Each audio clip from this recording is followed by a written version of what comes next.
अभिवादन स्वीकार कीजिए। स्वागत है मास कॉम मास्टर क्लास में। आज हम जिस विषय पर बात करने जा रहे हैं वह संचार को केवल एक प्रक्रिया नहीं बल्कि एक दर्शन के रूप में समझने की कोशिश है। हम अक्सर कम्युनिकेशन के बारे में पश्चिमी मॉडल्स पढ़ते हैं जैसे सैनन एंड वीवर और एसएमसीआर मॉडल, लेकिन क्या आपने कभी सोचा है भारत की अपनी संचार परंपरा क्या थी? क्या हमारे यहाँ कम्युनिकेशन को सिर्फ मैसेज भेजने और प्राप्त करने की प्रक्रिया माना गया? नहीं, भारतीय दर्शन में संचार का अर्थ है हृदय से हृदय तक भावों का प्रवाह। भारतीय चिंतन कहता है वाक यानी वाणी ही सृष्टि का मूल है। ऋग्वेद में कहा गया है वाक व ब्रह्म, वाणी ही ब्रह्म है। इसका अर्थ यह है कि संचार केवल सामाजिक नहीं बल्कि आध्यात्मिक क्रिया है। पश्चिम में कम्युनिकेशन का उद्देश्य मैसेज ट्रांसमिशन है, जबकि भारतीय दृष्टिकोण में इसका उद्देश्य है कंसाइंसेस कम्युनिकेशन यानी चेतना का रूपांतरण। जब कोई साधक मंत्र का जप करता है तो वह केवल शब्द नहीं दोहरा रहा होता बल्कि शब्द के कंपन से ब्रह्मांड से जुड़ रहा होता है। यह कम्युनिकेशन का सबसे प्राचीन और गहरा रूप है। अब आइए चलते हैं नाट्यशास्त्र की ओर, जहां भरत मुनि ने बताया कि कला और नाटक के मध्य से भावनात्मक संचार कैसे होता है। भरत मुनि के अनुसार नाट्यशास्त्र में कम्युनिकेशन का लक्ष्य इन्फॉर्मेशन देना नहीं बल्कि भावों को जगाना है।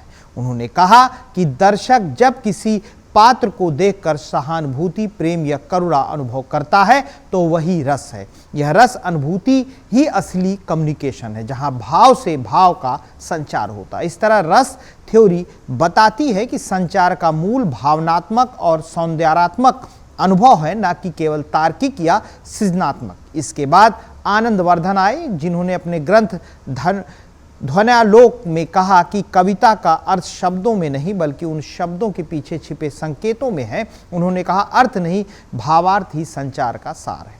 यहाँ से ध्वनि थ्योरी का ऑफ कम्युनिकेशन विकसित होती है, जो बताती है कि असली संवाद वहाँ होता है जहाँ कहा गया कम, समझा गया ज़्यादा। आज के भाषा विज्ञान में इसे हम नॉन वर्बल कम्युनिकेशन या सबटेक्स्ट के रूप में समझते हैं, लेकिन भारतीय चिंतन में यह अनुभूति का संवाद था। भारतीय संस्कृति में संचार केवल व्यक्ति से व्यक्ति का नहीं बल्कि समूह से समूह का संवाद रहा।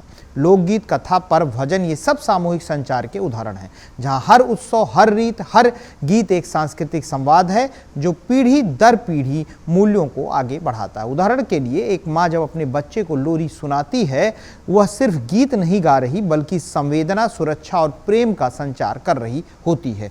अब यदि हम आधुनिक मीडिया को देखें तो भी भारतीय संचार का वही भाव आज तक जीवित है। जब कोई फिल्म हमें हंसाती या रुलाती है या कोई विज्ञापन हमारे भीतर भावनाएं जगाता है तो वहां रस और ध्वनि दोनों सक्रिय हैं। अर्थात मीडिया केवल सूचना देने का माध्यम नहीं बल्कि अनुभूति जगाने का उपकरण भी है। तो विद्यार्थियों, भारतीय दर्शन हमें यह सिखाता है कि संचार केवल कहना और सुनना नहीं, यह समझना और महसूस करना है।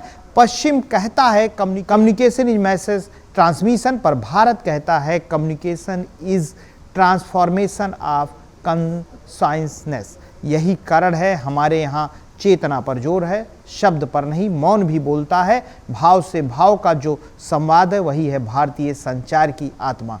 Communication is not just about information, it is about transformation and India has known this truth for thousands of year. धन्यवाद, मिलते हैं किसी अगले वीडियो में। This video channel, Masscom Masterclass, is a part of the Alvin Foundation initiative. All income generated from this YouTube channel is dedicated to supporting the education of underprivileged children. By liking, sharing, and supporting this content, you have the power to change the lives of many children. Your contribution can make a significant difference. Thank you for your support.